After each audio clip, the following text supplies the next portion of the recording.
The small town of Ravenswood. Ravenswood was a small, secluded town nestled deep in the heart of the forest. It was a place where time stood still, where the air was sweet with the scent of blooming wildflowers, and where the residents lived simple, quiet lives. But Ravenswood held a dark secret. It started with the children.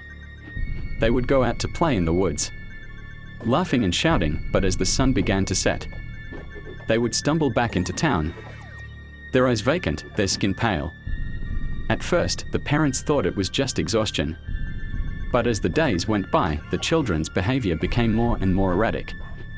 They would wake up in the middle of the night, screaming, with tears streaming down their faces. And then, the children started to disappear. At first, it was just one or two, but soon, the town was gripped with fear. The parents searched the woods, calling out their children's names. But there was only silence. It was as if the woods had swallowed them whole. One brave soul, a young woman named Sarah, decided to investigate further. She packed a bag, grabbed a flashlight, and headed into the woods, determined to find out what was happening to the children. As she walked deeper into the forest, the trees seemed to close in around her, casting long, ominous shadows on the ground. Sarah heard strange noises, like whispers and creaks, but she pressed on, her heart pounding in her chest. And then, she stumbled upon an ancient, ruined church, hidden deep in the woods. The doors were hanging off their hinges, and the windows were shattered.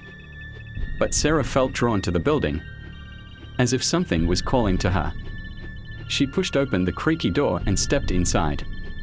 The air was thick with dust and the stench of decay. Sarah shone her flashlight around the room, and that's when she saw it. A massive, stone statue of a figure with glowing eyes, standing at the altar.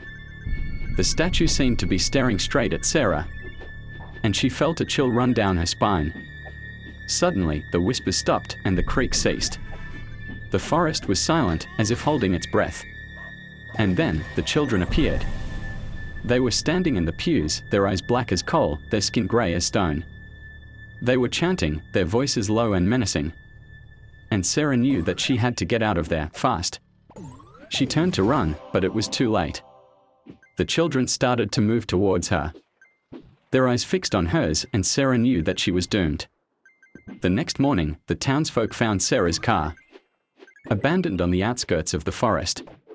The engine was still running, the headlights still shining. But Sarah was never seen again. The town of Ravenswood was never the same. The children continued to disappear, and the forest remained shrouded in mystery.